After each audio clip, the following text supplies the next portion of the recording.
जी हाँ, श्री राधा और श्याम सुंदर परस्पर प्रेम का स्वरूप है। श्री राधा श्याम सुंदर दोनों जब तक एक दूसरे का दर्शन न कर लें वे भोजन नहीं पाते। इसी पर आधारित है हमारी आज की कथा, जिससे आपको यह ज्ञात होगा कि श्री राधा और श्याम सुंदर का कैसा अद्भुत प्रेम है।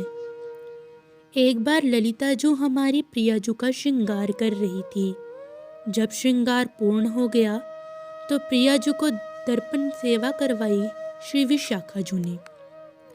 हमारी किशोरीजू ने अपने मुखारविंद को दर्पण में निहारा तो ललिताजू की ओर देखने लगी। आज ललिताजू ने श्रृंगार में त्रुटि कर दी थी। ललिते, आज आप काजल लगानो भूल गई हो। ललिताजू बोली, लाडो, जब काजल श्याम सुंदर के स्मरण में आंखन सो बह ही जानो है तो लगावे को क्या फायदा। आप कह रही हैं तो लगाई दूंगी, नेक आंखें तो बंद करो। प्रियाजू ने जब आंखें बंद की तो ललिताजू ने इशारे से ठाकुर जी को अंदर बुला लिया और प्रियाजू के सामने श्री ठाकुर जी को विराजमान किया। किशोरीजू ने जब नेत्र खोले तो सामने प्राण वल्लभ नंद नंदन को सामने पाया तो हृदय प्रेम रस से भर गया। रोम रोम दिव्य प्रेम रस से पूरित होने लगा। किंतु अगले ही पल किशोरीजू सहज रोष प्रकट करती हुई बोली, ललिताजू, आपने यह का कियो? मैया की आज्ञा को हूँ भय ना रहे हो आपको, जो आप इनको महल के अंदर ले आई। ललिताजू हाथ जोड़ के बोली, प्यारी लाडो, आप डोन को हाल हमसो देखो ना जाए। यह आप व्याकुल हो रही हैं और वहाँ श्याम सुंदर ने तो भोजन पानी सब त्याग दियो है। आप ही बताओ यह कैसो संभव है। किशोरीजू अब कृत्रिम रोष प्रकट करते हुए बोली, तो या सब सो मेरे काजल को का संबंध? काजल की डिबिया तो ले आओ। ललिताजू हाथ जोड़ के बोली, लाडली जू, इनसो बड़ो कोई कारो है का? श्याम सुंदर को आज अपने नैनन में बसाई लियो। काजल के संग संग एक और लाभ मिलेगो आपको। अब आपको कहो की नजर नहीं लगेगी। नंद नंदन ने प्रियाजू का दर्शन किया और वचन लिया कि वह उनके दर्शन के लिए अटारी पर अवश्य आएंगी। तो प्रियाजू ने भी ठाकुर जी को थोड़ा झिड़का और कहा, अब इतने महल के चक्कर लगाओगे तो यही होगा। दोनों ने परस्पर के दर्शन किए। यह ब्रज की लीला है और ये सत्य है। बिना लाडलीजू के दर्शन किए हमारे प्राणवल्लभ ठाकुर जी का कलेवा नहीं होता। जब कभी किसी कारणवश श्याम सुंदर भूखे रहते हैं तो श्री राधा रानी छटपटा जाती हैं। अपने प्रियतम को भूख लगे और वो शांत कैसे बैठी रहेंगी बरसाने में? यह सर्वदा असंभव है। वो रोती रोती भोजन पकाती हैं। श्री राधा रानी की हृदय छलनी हो उठता है जब श्याम सुंदर क्षण भर के लिए भूखे रहते हैं। उनसे सहन नहीं होता। वो बिलक उठती हैं, चीख उठती हैं, हा प्राणवल्लभ, हा प्राणनाथ, मुझे क्षमा कर दे। मैं आपके चरणन की दासी अनुरागिनी सेविका आपकी सही सही से सेवा नहीं कर पाई। हाय, मैं अब तक जीवित कैसे हूँ? मेरे प्राण तो तुरंत निकल जाने चाहिए, क्योंकि मेरे प्राण वल्लभ भूखे हैं और मेरी अब तक सांसें कैसे चल रही हैं। धिक्कार है इस जीवन पर।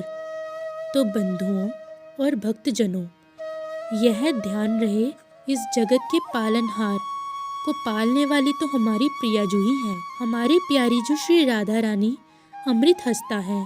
किशोरी जो गोपियों के हाथों से अमृत भोजन भिजवाती हैं। कभी कभार ऐसा होता है कि प्राण प्रियतम श्री कृष्ण अड़ जाते हैं। जब तक प्यारी जू का दर्शन ना हो तो मैं भोजन नहीं करूँगा। सखियाँ थक जाती हैं समझाते समझाते। कान्हा, स्त्रियों का परिस्थिति के अनुसार ही चलना चाहिए। उनकी कुछ मर्यादा होती है। स्त्रियाँ ऐसे निकल नहीं सकती बाहर, दुनिया क्या कहेगी। पर श्याम सुंदर सबसे तब गोपियाँ श्री राधा रानी जी को संदेश भिजवाती हैं, आओ प्यारी, अपने प्राणवल्लभ को खिलाकर जाओ। वे हमारी नहीं सुनते, नहीं तो हम लोग भी यहाँ मृत्यु को प्राप्त हो जाएंगी।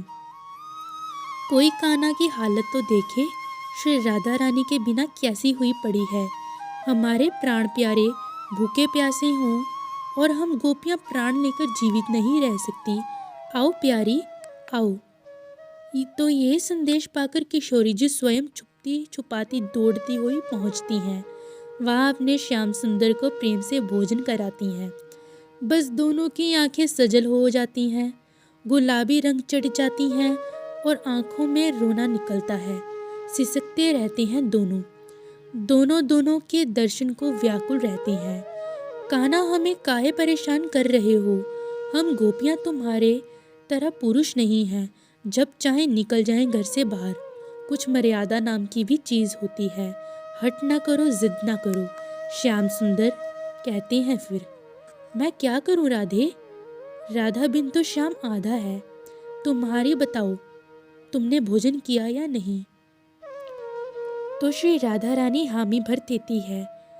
तो श्याम सुंदर बोले, एक बात कहूँ राधे, तुम्हारे बनाए गए भोजन बहुत ही स्वादिष्ट होता है। श्री राधा रानी शर्माई सी अपनी चुनरी से अपने ही मुखचंद्र को छुपा लेती हैं।